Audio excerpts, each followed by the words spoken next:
Hello viewers, আসসালামু আলাইকুম। সবাই কেমন আছেন? আজকে রান্না হবে হচ্ছে চিকেন বিরিয়ানি। এখানে চিকেন আর পেঁয়াজ কুচি, আদা রসুন বাটা, বাদাম বাটা, কিছু মশলা অ্যাড করে দেওয়া হবে। কিছু মশলা বাটা আছে, সেটাও অ্যাড করে দেওয়া হবে।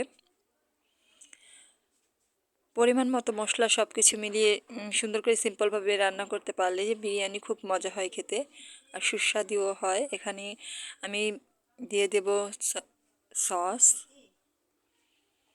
একটা প্যাকেট দিয়ে দেব বিরিয়ানি মিক্স, সম্পূর্ণ একটা প্যাকেট দিয়ে দেব।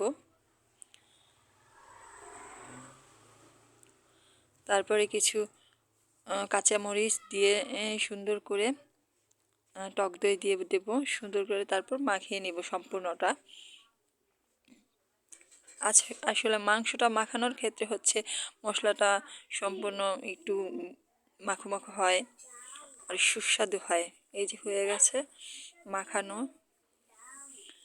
এখন রান্না করে নেব। অফ ক্যামেরায় আমার রান্না প্রায় হয়ে গেছে, চিকেনটা হয়ে গেছে দেখেন। এখন এখানে বিরিয়ানিটা মিক্স করে নেব। এখানে কিছু আলু অ্যাড করে দিচ্ছি। আসলে কার কেমন লাগে আমি জানি না, কিন্তু আমার কাছে বিরিয়ানিতে আলু খুবই মজা লাগে আর ভালো লাগে। কে কে এইভাবে চুলায় তৈরি চিকেন বিরিয়ানি খেতে পছন্দ করেন সবাই কমেন্ট করবেন, আর কেমন হলো জানাবেন। এখানেই সমাপ্ত। আল্লাহ হাফেজ।